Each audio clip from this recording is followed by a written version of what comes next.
अस्सलाम वालेकुम रहमतुल्लाहि व बरकातुहू। मेरा नाम है Suhail Shafi, nickname NCERT sir and astro sir. बेटा जो हम आज डिस्कस करने जा रहे हैं वो है फॉर्मड एलिमेंट्स।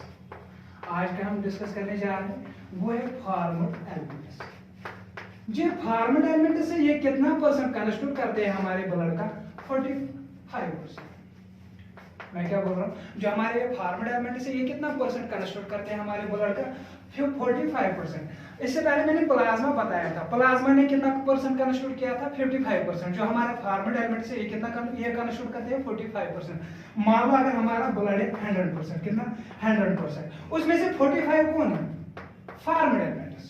ये फॉर्मड एलिमेंट से ये दो चीजों से मिलकर बना हुआ होता है। कितने चीजों से? दो चीजों से मिलकर बना हुआ होता है। एक तो सेल्स, दूसरा प्लेटलेट्स। बेटा मैं क्या कह रहा हूं, मैं कह रहा हूं जो फॉर्मड एलिमेंट है ना, ये दो चीजों से मिलकर बना हुआ होता है। एक तो सेल्स होते हैं, दूसरा क्या होता है? प्लेटलेट्स होता है। जो सेल्स होते हैं ये भी दो प्रकार के होते हैं। कितने प्रकार के होते हैं बेटा? ये दो प्रकार के होते हैं। एक तो आरबीसीज, दूसरा डब्ल्यूबीसीज। जो आरबीसीज होते हैं इसका फुल फॉर्म क्या होता है बेटा? वो होता है रेड ब्लड सेल्स। क्या होता है? रेड ब्लड सेल्स और कॉर्पस्कुलस भी बोलते हैं उनको। जो ये डब्ल्यूबीसी है इसको हम क्या कहते हैं? White blood cells. मैं क्या कह रहा हूं बेटा, जो फॉर्मड एलिमेंट से ये दो चीजों से मिलकर बना हुआ होता है। एक तो सेल से, दूसरा प्लेटलेट से। ये सेल से ये भी दो प्रकार की होती है, एक तो आरबीसी, दूसरा डब्ल्यूबीसी। ये आरबीसी है, इसकी फुल फॉर्म क्या होती है? Red blood cells. ये डब्ल्यूबीसी होती है, उसकी फुल फॉर्म क्या होती है? White blood cells. अब जो हम डिस्कस करने जा रहे हैं वो है आरबीसी। अब जो हम डिस्कस करने जा रहे हैं वो क्या है? आरबीसी। आरबीसी जो बेटा इसकी फुल फॉर्म है वो क्या है? Red blood cells. इसका और एक नाम भी होता है, वो क्या है? इरिथ्रोसाइट्स। बेटा इसका और एक नाम भी होता है, वो क्या होता है? इरिथ्रोसाइट्स। जो आरबीसीज होते हैं ये मोस्ट एबंडेंट सेल्स होते हैं हमारे ब्लड में। आरबीसीज क्या होते हैं? Most abundant cells. सबसे ज्यादा पाए जाने वाली सेल्स कौन होती है? आरबीसीज। अगर आपको कोई बेटा कहेगा ना आरबीसीज क्या होती है? मोस्ट एबंडेंट सेल्स होती है, ये सबसे ज्यादा मात्रा में कौन पाई जाती है? आरबीसीज पाई जाती है। अगर आप इनका काउंट देखेंगे ये कितना होता है? पहले अगर हम फीमेल्स में देखेंगे, फीमेल्स में कितना पाया जाता है? फीमेल्स में पाया जाता है 4 to 4.5 मिलियन आरबीसीज पर मिलीमीटर क्यूब ब्लड। अब बात है सर मिलियन क्या होता है? 1 मिलियन बेटा होता है 10 लाख।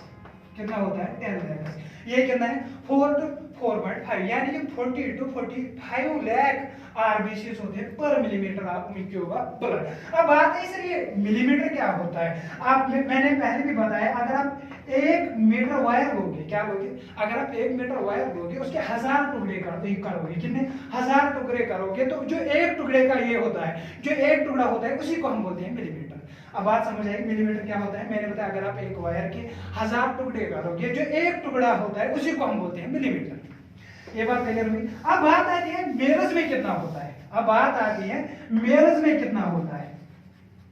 जो मेल्स में काउंट होता है वो कितना होता है? 5 to 5.5 मिलियन आरबीसीज पर मिलीमीटर क्यूब ब्लड। पर मिलीमीटर क्यूब ब्लड। मैंने क्या बताया? अगर मैंने इसके काउंट के बारे में बताया, पहले मैंने बताया फीमेल्स के बारे में। फीमेल्स में कितना था? वो था 4 to 4.5 मिलियन आरबीसीज पर मिलीमीटर क्यूब ब्लड। अब बात आई मेल्स में। मेल्स में कितना होता है? 5 to 5.5 मिलियन आरबीसीज पर मिलीमीटर क्यूब ब्लड। अब बात आती है सर, ये तो हमें पता चल गया। अब बात आती है सर इसकी शेप क्या होती है? अब इतनी बातें तो हमने कर ली। अब बात आती है ना सर इसकी शेप क्या होती है? जिसकी शेप होती है ना वो बाइकनकेव होती है बेटा। क्या होती है? बाइकनकेव होती है। क्या होती है? बाइकनकेव होती है। कुछ इस प्रकार की होती है। जो आरबीसीज की शेप होती है ना बेटा वो क्या होती है? वो बाइकनकेव होती है, कुछ इस प्रकार की होती है। अब ये बात भी समझ आई सर। अभी आरबीसीज बनती तो बनती कहाँ पे? अब बात आती है ना सर आरबीसी जो है वो बनती तो बनती कहाँ पे है? वो माय डियर कहाँ पे बनती है? वो रेड बोन मैरो पे बनती है। कहाँ पे बनती है? रेड बोन मैरो में। बेटा ये तो बात समझ में आ रही होगी, जो हमारी आरबीसीज है उनकी फॉर्मेशन कहाँ पे होती है, रेड बोन मैरो में। कहाँ पे होती है, रेड बोन मैरो में। ये बात भी सब क्लियर हो।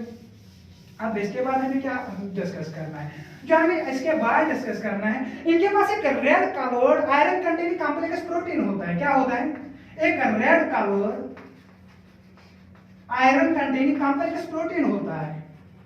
आयरन कंटेनिंग कॉम्प्लेक्स प्रोटीन होता है,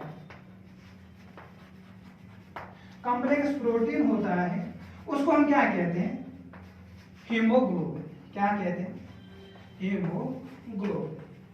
मैं क्या कह रहा हूं, जो आरबीसीज होते हैं इनके पास एक red coloured iron containing complex protein होता है, उसको हम क्या कहते हैं, हीमोग्लोबिन कहते हैं। बेटा जो हीमोग्लोबिन होता है ना, ये दो चीजों से मिलकर बना हुआ होता है। इसमें दो पार्ट्स होते हैं, एक तो हीम पार्ट होता है, दूसरा ग्लोबिन पार्ट होता है। जो हीम पार्ट होता है वो आयरन पार्ट होता है। ये जो हीम पार्ट होता है ना डियर, ये क्या होता है, ये आयरन पार्ट होता है। अगर आपको कोई बताएगा ये किस फार्म में पाया जाता है, किस शक्ल में पाया जाता है, ये Fe2 पॉजिटिव में पाया जाता है। एक बार इसको एम्स में कहा गया था यार, ये बात याद रखना। आयरन किस फार्म में पाया जाता है, वो Fe2 पॉजिटिव में पाया जाता है। जो ग्लोबिन पार्ट होता है ये क्या होता है, ये प्रोटीन पार्ट होता है। क्या होता है डियर, प्रोटीन पार्ट होता है। अब बात है सर प्रोटीन क्या होता है, या बायोमॉलिक्यूल्स में पढ़ोगे। जो एक प्रोटीन होता है ये एक लॉन्ग चेन होती है, किनकी, अमीनो एसिड्स की। जो प्रोटीन होते हैं ना डियर, ये क्या होती है, लॉन्ग चेन होती है, किनकी, अमीनो एसिड्स की। ये बात तो क्लियर हुई। मैंने क्या बताया, जो हीमोग्लोबिन होता है वो क्या होता है, एक red coloured iron containing complex protein होता है। मैंने बताया जो हीमोग्लोबिन होता है ना डियर, ये दो चीजों से मिलकर बना हुआ होता है, एक तो हीम पार्ट से, दूसरा ग्लोबिन पार्ट से। जो हीम पार्ट होता है वो क्या होता है, आयरन पार्ट होता है। मैंने बताया अब ये आयरन किस शक्ल में पाया जाता है, किस फॉर्म में पाया जाता है, वो Fe2 पॉजिटिव में पाया जाता है। जो ग्लोबिन पार्ट होता है वो क्या होता है, प्रोटीन पार्ट होता है। अब बात है इसलिए प्रोटीन क्या होता है, मैंने बताया एक लॉन्ग चेन होती है, किनकी, अमीनो एसिड्स की। ये बात भी क्लियर हुई। अब बात है सर ये हीमोग्लोबिन तो आपने बता दिया। अब ये हीमोग्लोबिन क्या करता है, इसका काम क्या होता है, इसके दो तीन काम होते हैं। जो ये हीमोग्लोबिन होता है ना डियर, इसके दो तीन काम होते हैं। क्या होता है, पहला काम है इसका, वो क्या है, इसका काम है कलर देना। क्या देना, कलर देना। ये कलर देता है किनको, आरबीसीज को कलर देता है। हम कहते हैं ना ये रेड ब्लड सेल्स है, उसका मतलब क्या होता है, ये कलर देता है। और क्या, जो नाम होता है ना आरबीसीज का, नेम ऑफ आरबीसीज, वो बिकॉज ऑफ हीमोग्लोबिन है। जो आरबीसीज का नाम पड़ा है ना, वो बिकॉज ऑफ हीमोग्लोबिन है। क्योंकि रेड ब्लड सेल्स जो हीमोग्लोबिन है ना, ये रेड कलर्ड होता है, उसी की वजह से आरबीसीज का नाम पड़ा है। अब ये भी क्लियर हुआ। अब इसकी फंक्शन क्या है, वो है कि ये ट्रांसपोर्ट ऑफ रेस्पिरेटरी गैसेस करवाता है। क्या करवाता है, transport of respiratory gases, transport of respiratory gases करवाता है। मैं क्या बोल रहा हूँ, जो हीमोग्लोबिन होता है ना, ये क्या करवाता है, ट्रांसपोर्ट ऑफ रेस्पिरेटरी गैसेस करवाता है। ये रेस्पिरेटरी गैसेस को ट्रांसपोर्ट करता है, यानी कि ऑक्सीजन को कहां से लाता है, लंग से लाके बॉडी पार्ट्स तक लेता है, और कार्बन डाइऑक्साइड को बॉडी पार्ट से लेकर कहां तक लेता है, लंग्स तक लेता है। वो काम किसका होता है, ब्लड का होता है। समझ में आया, वो हीमोग्लोबिन का काम होता है। अब ये बात भी समझ आई। अब लाइफ स्पैन के बारे में कुछ बात करते हैं यार। लाइफ स्पैन क्या होता है, इनकी जिंदगी कितनी होती है, इनका लाइफ स्पैन होता क्या है। अब बात है सर जो ये आरबीसीज है ना, इसका लाइफ स्पैन क्या होता है। जो आरबीसीज का लाइफ स्पैन होता है ना, वो कितना होता है, 120 डेज। माय डियर, जो आरबीसीज का लाइफ स्पैन होता है वो कितना होता है, 120 डेज। उसके बाद ये डिस्ट्रॉय होते हैं, ये गुजर जाते हैं, किसमें गुजर जाते हैं, उसको हम बोलते हैं सुप्लीन। उसके ये डिस्ट्रॉय कहां पे होते हैं, ये खत्म कहां पे होते हैं, सुप्लीन पे होते हैं डियर। इसीलिए ये सुप्लीन को बोला जाता है ग्रेवयार्ड ऑफ आरबीसीज, यानी कि कब्रिस्तान किनका, आरबीसीज का। जिस तरह हमारा ग्रेवयार्ड होता है, इंसानों का ग्रेवयार्ड होता है, उसी तरह इन आरबीसीज का भी ग्रेवयार्ड होता है। उसको हम क्या बोलते हैं, उसको हम बोलते हैं सुप्लीन। अब समझ में आया लाइफ स्पैन क्या होती है आरबीसीज की, वो 120 डेज होती है। अब बात है ये कहां पे डिस्ट्रॉय होती है, खत्म कहां पे होती है, लाइफ स्पैन तो बता दिया। अब खत्म कहां पे होती है, मैंने बताया वो सुप्लीन में खत्म होती है। अब सुप्लीन को मैंने बताया कि इसको एक नामकरण है, इसको एक नाम से जाना जाता है, उसको हम बोलते हैं ग्रेवयार्ड ऑफ आरबीसी।